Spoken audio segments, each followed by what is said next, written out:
Hello friend, welcome back to my new video. কেমন আছো তোমরা সবাই? আশা করি সবাই ভালো আছো, সুস্থ আছো, আর আমরাও খুব ভালো আছি। আজকে হচ্ছে রথযাত্রা, আর রথযাত্রা উপলক্ষে আমার সকল বন্ধুদের জানাই শুভ রথযাত্রার প্রীতি ও শুভেচ্ছা।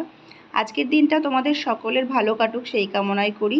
সকাল সকাল ঘুম থেকে উঠে দেখো সমস্ত কাজবাজ সেরে স্নান করে নিয়ে ঠাকুরকে সুন্দর করে সাজিয়ে দিয়ে সামনে দেখো প্রসাদের থালাগুলো দিয়ে তুলসী পাতা দিয়ে দিয়েছি।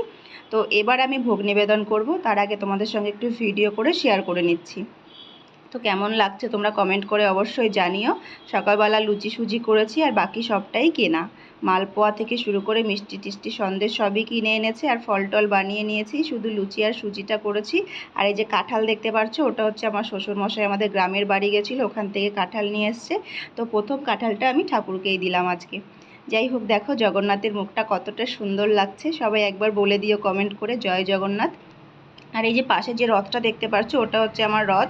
তো কিছু করার নেই, এই ছোটো রথেই রথ করতে হবে ভেবেছিলাম, বড় রথ বানাবো কিন্তু মিস্ত্রি দিল না বানিয়ে, নেক্সট বছর বানাবো। আর এই বছর এটাতেই আমি ঠাকুর বসিয়ে একটু ঘোরাবো। তো চলো এবার আমি ভোগ নিবেদন করব। তোমরা দেখতে থাকো ভিডিওটা, আশা করি তোমাদের ভালো লাগবে। তো ফাইনালি আমার পুজো কমপ্লিট হয়ে গেছে, ভোগ নিবেদন করা। এবারে আমি একটু গীতা নিয়ে বসেছি, একটু গীতা পাঠ করব।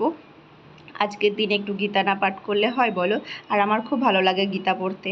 গীতা টিতা পড়া হয়ে গেছে, আর ছেলেও এদিকে ঘুমিয়েছিল, তো ওর ঘুম থেকে উঠে গেছে। আর ও উঠে দেখো প্রসাদ খাবে বলে বসে আছে, ও রাগ করেছে। আমি বলছি ঠাকুর খেয়ে নিক, তারপরে তোমাকে দেবো, ওর এখনই দিতে হবে। যাই হোক, চলো ওকে একটু সামলে নিই, তারপরে আবার বিকেলে আসছি তোমাদের সঙ্গে, বিকেলে রথ নিয়ে তখন দেখা হবে।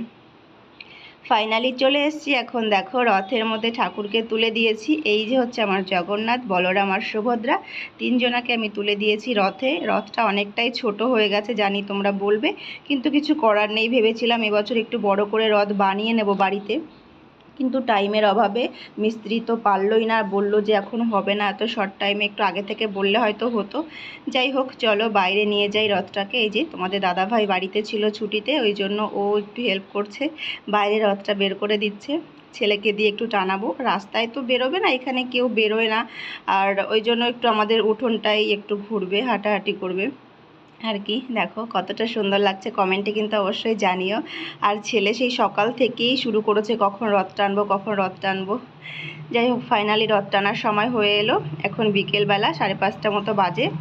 রথ টেনে তারপরে আবার সন্ধ্যা টন্ধা দেখিয়ে আমরা আবার একটু রথ দেখতে যাব। আমাদের বাজারে পুজো হয়। বাজারের রথটা আমরা কোনো বছরই দেখতে পাই না জানো তো, কারণ আমার বাড়িতে আবার রথে একটু ঘোরাতে হয় ঠাকুরকে, ওই জন্য সেগুলো করে সন্ধ্যা টন্ধা দিয়ে যেতে যেতে 6টা 7টা বেজে যায়। আর ওই রথটা 4টে 4:30 বাজলে এদিক থেকে টানতে শুরু করে, ওই দিকে চলে যায়, ওই জন্য আর দেখা হয় না এক বছরও।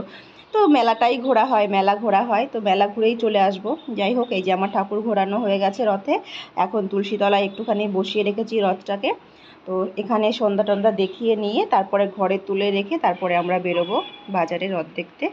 তো এই যে ছেলেকে নিয়ে একটা ভিডিও করে নিলাম, কেমন লাগছে কমেন্ট করে জানিও। ও বলছিল একটু ফটো তোলো, ওর জন্য। আর ভালো লাগলে একটা লাইক করে ভিডিওটা শেয়ার করে দিও, সাথে থেকো, পাশে থেকো, টাটা।